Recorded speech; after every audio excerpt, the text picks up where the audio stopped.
안녕하십니까. 2023년 8월 4일 금요일입니다. 코패스 동반자 채널에서 오늘은 KDDX 입찰 때 방사청 보안 규정 삭제 정황 경찰이 확인 214급 비리도 조사해야, 이런 주제로 말씀을 드리기로 하겠습니다. KDDX 사업 참 말도 많고 탈도 많습니다. KDDX의 말썽 핵심은 대우해양이 설계한 설계도를 현대중공업 직원들이 절도를 해서 그걸로 사용을 해가지고 입찰에 참여한 겁니다. 그리고 입찰에서 최종적으로 사업을 거머쥐었습니다. 그런데 그 과정을 볼 것 같으면은 이게 이미 대한민국은 국가 기능이 다 정지되고 마비된 나라라는 것이 드러난 겁니다. KDDX 기밀 절도 고발 사건에서 해군 장교들이 대우해양의 기밀 서류 문건을 책상에 놔두고 자리를 비운 사이에 일부러 비운 거죠. 그거를 현대 직원들이 다 카메라로 동영상으로 찍어서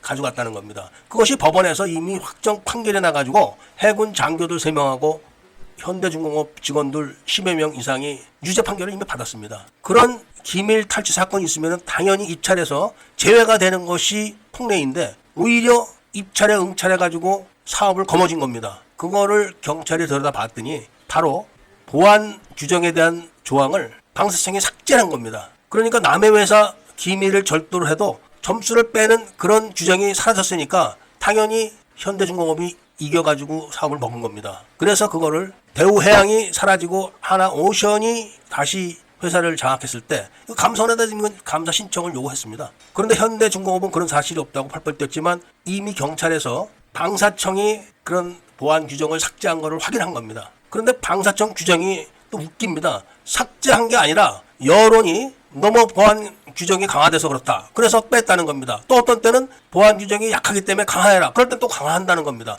넣었다 뺐다. 이게 무슨 규정입니까? 이런 게 문제가 아니라 원래 본질을 들여다볼 것 같으면 현대중공업은 과거의 현대그룹 시절에 북한의 핵자금을 제공하고 금강산 호텔을 설립해가지고 북한의 핵무기를 완성시켜준 그런 그룹입니다. 그거를 김대중이 대통령 시절에 자신이 책임지겠다고 성명까지 발표를 했지만 그 자체가 거짓말입니다. 왜냐하면 이미 최인수 사건은 1998년도에 벌어진 건데 돈을 갖다 준 시기는 그 이후이기 때문에 그런 겁니다. 이 이야기는 이 채널에서는 자세히 할 수가 없습니다. 다른 채널에서 이 이야기를 구체적으로 해드리기로 하고, 이 채널에서는 왜 현대중공업이 대우해양에 KDDX 기밀을 훔쳐가지고 방사청에서 KDDX 사업을 현대중공업이 할 수 있도록 몰빵을 해줬을까, 여기에 이야기 초점을 맞추고자 하는 겁니다. 똑같은 사례가 바로 214급 잠수함입니다. 214급 잠수함은 2099급보다 성능이 우수하기 때문에 214급 잠수함 9척이 완벽하게 작전하게 되면 북한의 수백 정에 있는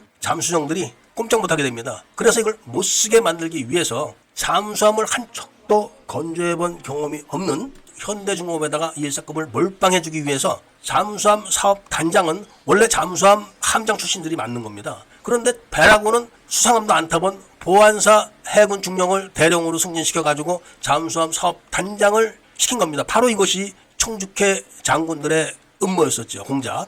그리고 나서는 현대중공업의 상무를 방사청장으로 임명한 겁니다. 이게 말이 됩니까? 그렇게 해놓고 현대중공업에다가 214급 잠수함을 몰빵을 해줘가지고 싹 다 지금 못 쓰게 된 거 아닙니까? 그런데다가 그 지체 보상금을 완납했는지조차도 지금 확인이 안 되고 있습니다. 이런 것처럼 KDDX를 기밀을 절도를 해가지고 그걸로 입찰을 했음에도 보안 규정을 싹 삭제해가지고 최종 사업자로 만들어 놓은 다음에 KDDX를 현대중공업에 몰빵을 해준 겁니다. 왜 그랬을까요? KDDX는 대한민국 해군 건조 기술의 총화입니다. 모든 무기체계, 그 다음에 레이더, 그 다음에 광학기기, 추진체계, 잠수함 탐지 및 공격체계, 이런 것들이 모든 기술이 다 응축되어 있는 그런 함정인데 요거를 당연히 중국과 북한으로 넘기려고 한 겁니다. 지금 그런 업체들에는 전부 다 화웨이 통신 장비가 다 깔려 있고 중국제 카메라로 감시 장비를 다 만들어 놓고, 그리고 모든 그런 회사들의 서버는 다 나주에 있는 인터넷 진흥원에 갖다 놓고